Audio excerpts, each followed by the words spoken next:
All right, we're back with the Invasion Productions shoot interview series. Jester McKain is here. We had a nice lengthy discussion about compasses and Abe Lincoln. Yes. Sorry you guys weren't involved. Not the bank. No. Or the president. I know before we took the break, we said that we were going to jump into the end of UCW and then start what you did. Yeah. But before we ended, you brought up GulfCoastWrestling.com. Yeah. And you said that you wondered what it would be like without... Shed some light on that. What do you think of that? That's actually the first time we've ever asked that question on any of these, which is weird because 90% of the views we're getting come from there. Yeah. The 90% of the billion. It served its purpose. You know what I mean? I enjoy going. Like, I go there. It's like a train wreck, kind of. Like, I go to see who says what about who. Like, I hate posting on them. I did one time and I got, like, reamed for it. You know. So. I mean, do you think it's good. You think it could be used for good? Yeah. It's kind of like oil. Uh-huh. You know, it could be used for something. What do you think about people who, like, post fake stuff? Or I don't care. No? Don't pay attention? Yeah, of course, but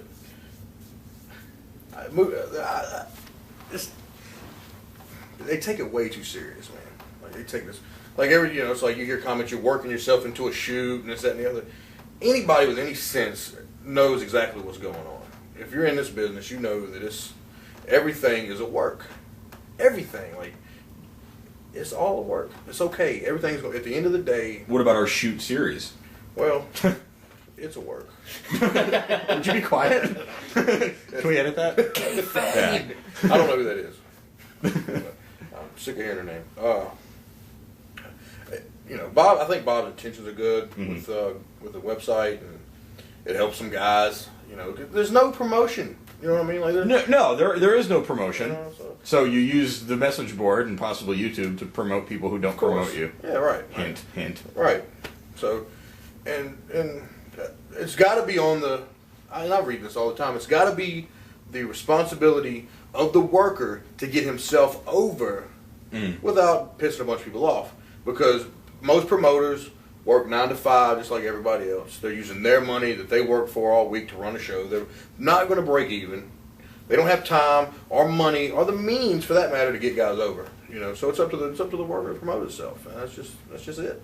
And if some guys don't agree with the way they're doing it for whatever reason, it's none of their business. There's nobody around here making wrestling any worse. Mm-hmm. All right. Really? You think so? Yeah, of course. I mean, I've never seen some of the shows that I hear people talk about because I don't have any need to go watch. Somebody's like, I hate it. It sucks. Okay, I'm not gonna.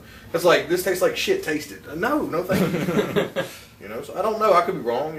But I don't watch it, so I don't know. Okay. I hear they're bad, and I assume that most of the people that tell me that, considering I associate with people that know what they're talking about, are right.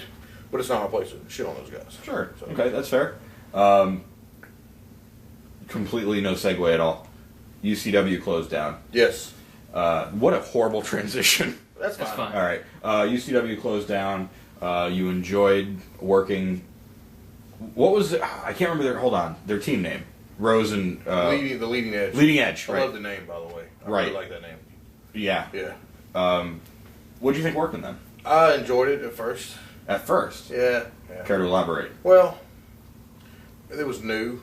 Okay. I love working. I was intimidated about working with new people because I never have, but I knew that's how you learn. And we had some good stuff going on, and like at that particular point in time, I was still enchanted by belts. Okay. Like, this is before belts, before I really understood. I thought that signified that you were the best.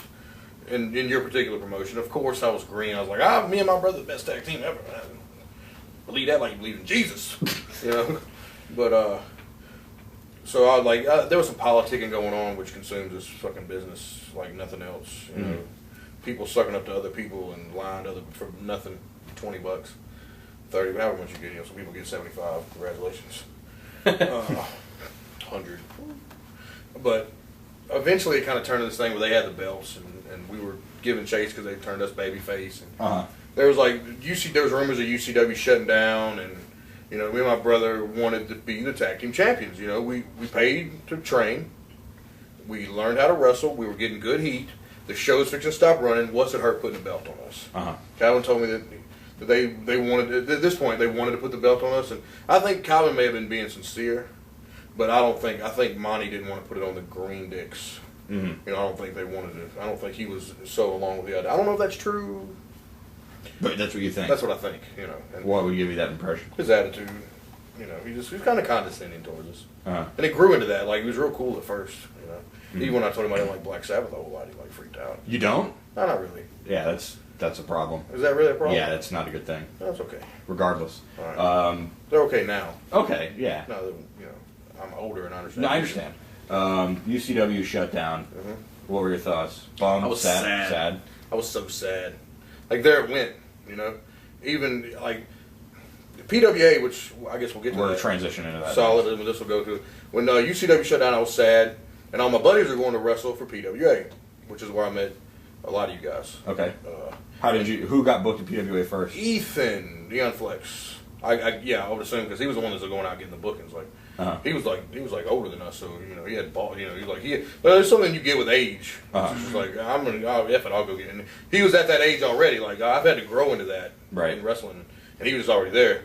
So he goes and he gets the book, and I would assume I really wasn't privy to it because I'm at home watching Philadelphia Eagles football while they're at PWA on Sundays. What did you hear? What did you hear about PWA? Did you hear it was on par with UCW?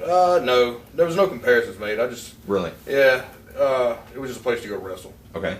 And I think I did. I actually only think I wrestled like there a couple of times. Mm-hmm. I got to wrestle the most amazing, nicest guy I've ever met in my life, Scott Armstrong. Scott Armstrong. Yeah. All hail Scott Armstrong. One of my favorite matches in PWA was that match. Thank you, but I didn't do anything. I didn't have anything to do with it. No, I mean, you've got to tape it. I'm sure you can dig it up somewhere. I'll look for it. Yeah. If you have it, I'd love to watch it because I've never seen it. And because it was on TV. I mean, it was the gimmick was Scott didn't have a match to work, and he was pissed off because he had to work before the intermission. And I remember he had this line that a shoot for some people that he wrote, and it was, "I hope you have a quarter so you can go call your mom and tell you're wrestling Scott Armstrong." I just remember that. And did you actually go call her? No. She didn't give a shit. She hates wrestling. Pete Armstrong, who's that? It's like, Jesus, woman, pay attention. I remember when that happened, being annoyed that Scott gave you as much as he did, that being your first match in, and I had never met you. But looking back on it, it's perfect. Really? For the situation and for what he wanted to accomplish, it was perfect. I remember telling you my finish. And you going, well, not tonight. Tonight you're doing it.